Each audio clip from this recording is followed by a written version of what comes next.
Hey y'all, Iric Sky here, back again with another Timepieces for Tomorrow video. And within this video, I want to talk about how Omega should consider updating the very popular and very timeless Omega SeaMaster 300m Blue Wave dial. So without further ado, let's flip this sucker over to the camera here. I'm going to take this off and we're going to talk about it in a lot of depth. So this right here is my Omega SeaMaster 300m. This is the Blue Wave dial, pre-coaxial. I've worn this for well over 20 years. So this obviously has the aluminum bezel insert. I feel that it's developed a pleasing patina. You know, I wear this thing in hot tubs, oceans, pools, everywhere. Never leaked, never given me a problem. I've never serviced this. And that's probably a topic of controversy there. It's like, man, you haven't serviced that? No, I haven't serviced it because it still keeps excellent time. For better peace of mind, I probably should go and get the water resistance tested, but I haven't even bothered with that, and it hasn't given me any problems. So a few opportunities for improvement, and again, after wearing this for well over 20 years, I'd have to track back and see exactly when I got it. I think it was around, was it 2000? Yeah, maybe year 2000. So first of all, the case size is perfect. You know, I really like it a lot. The Blue Wave dial, I think they've executed that well. And obviously on some of the more current reference Omega SeaMaster 300Ms, they've added, you know, the markers are quite improved. These are just pretty much pieces of loom that were painted on the dial.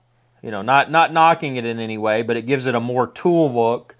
Whereas the newer reference Omega SeaMaster 300Ms with the, you know, with the indices that are enhanced, and then also the ceramic bezel on the newer references, that gives it a more fancy look. This has more of a tool look.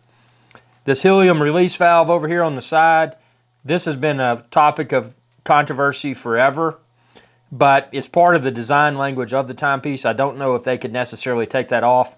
On my wrist, it's never been an issue. It hasn't affected the comfort of the piece, but it is kind of goofy.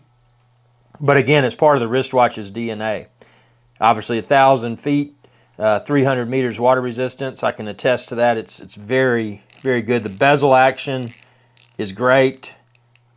Let's see, is it 1, 2, 3, 4, 5, 6, 7, 8, 9, 10? Yeah, so 120 click bezel. So if you go from 12 to 12, it's 120 clicks.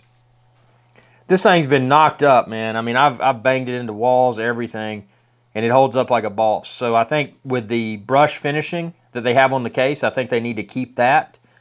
That's really nice. You can see here the polish sections, man. I got a chunk out of that. I ran into a wall pretty hard right there. Got that big chunk. I forget where I was. But yeah, this brush finish on the case side, you can see how well this has held up over time. An opportunity for improvement. Instead of using pins in the bracelet, obviously, you know, screws, in my opinion, are better. I think they should update the bracelet and have screws. Also, speaking about future enhancements, this bracelet, you can see it doesn't appear to have a taper. If it does, I can't see it with my eyes. And they need to have a more tapered bracelet. I'd really like to see the SeaMaster 300M become available on a shark mesh style bracelet. You know, you've seen that in some of the Omegas, but I think it's the titanium reference, one of the titanium James Bond references. I think that'd be cool if they could bring that to the stainless steel version of the SeaMaster 300M. Comfort, wearability, this piece has been a boss. It really has been. You can see here the case, or the deployant clasp. It's, you know, it's worn, but it's held up well. You can see how it's worn. No quality concerns with the clasp. And of course, you can pop it out, and there's a you know, a dive suit extension. Curiously enough, I did chip. I don't know how I chipped that off. That piece right there, that you would never see unless you opened the dive suit extension. See, it's chipped off the side. So that piece right there was kind of flimsy. Again, something that you're not opening and closing during normal wear, so it's probably not going to happen, but it did happen to mine. So You know, maybe they could improve that mechanism. Maybe they already have in a more current reference. But I think the biggest thing for me is, you know, they need to update this bracelet. And I know it's part of the wristwatch's DNA, but they need to update the bracelet because without the taper, it definitely looks dated. I mean, this is a 20-plus-year-old timepiece, so yeah, it's going to look dated because this is from well over 20 years ago. But improvements to the, you know, to use some improper grammar, if they say it ain't broke, don't fix it. Well, the SeaMaster ain't broke. You don't really need to fix it because it's a great timepiece. But there are some enhancements. Again, even if they keep this same style bracelet, which I think they should to keep everything historically correct, but add a little taper, you know, improve the clasp a little bit. Although it's an awesome clasp, you know, like I just mentioned, I cracked the inside of mine. So, you know, improve that a little bit. Obviously, they've already done the ceramic thing. They've updated the markers on the current reference Omega SeaMaster 300Ms. That blue wave dial, in my opinion, is a must. If you got a 4K display, look at that. Gives it a very cool look. But you know, these SeaMaster 300Ms are exceptional timepieces. Again, I've worn this thing all over the place, and this is just a true testament to how durable these timepieces are. And then also, you know, this one being an older reference with the, and this is pre-coaxial. This is before Omega switched to the coaxial movement. So that gives you an idea of how old this is. But, you know, the bezel, being able to develop that patina, this was a darker blue when it was new, but it's developed a kind of faded, and that's, you know, that's partly from the sun. It's partly from chemicals, you know, in swimming pools like chlorine and that sort of stuff. It's from the salt water, you know, when you get sand and it kind of rubs against it and exfoliates it a little bit. So, and then that right there, that that little cut right there beside the 40, man, I ran into a wall with my wrist. It was a cubicle, man. So I got that cut on there. So yeah, but I feel that this timepiece has developed a pleasing patina over time. Something worth mentioning with the current reference ceramic bezel Omega SeaMaster 300Ms. Ceramic's typically not going to fade or crack or you know, change in any way. So that's one advantage to having an aluminum bezel insert.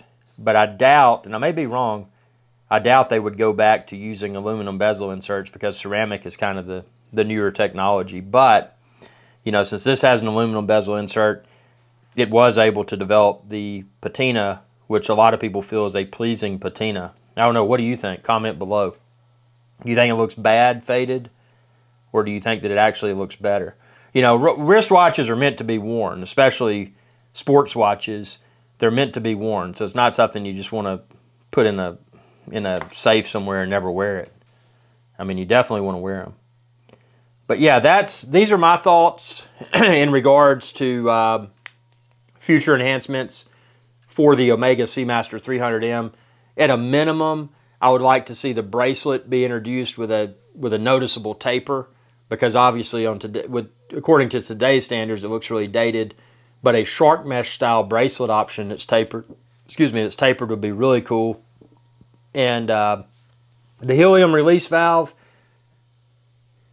I'm going to stick with the school of thought that the helium release valve probably needs to stay because it's part of this timepiece's identity. I think if the helium release valve was taken away, that it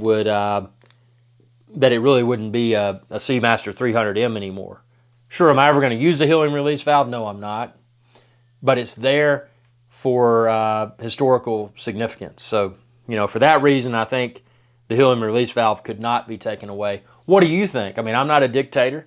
I'm just sharing my opinions here on Timepieces for Tomorrow. Comment below. What do you think? What do you think they should do to make the Omega SeaMaster 300M more perfect? And again, if you weren't already familiar with the Omega SeaMaster 300M, it's one of the most popular dive watches. It, historically, and trends change, but historically, the Omega SeaMaster 300M and the Rolex Submariner, they always went neck to neck. That's always, you know, how it was. Now there's a lot more wristwatches that have entered the arena, but you know, historically this and the Rolex Submariner were kind of neck and neck with one another. So it's an interesting timepiece. Tell me what you think. Be sure to subscribe. Ring that bell icon when you do, and that'll notify you whenever I post another video.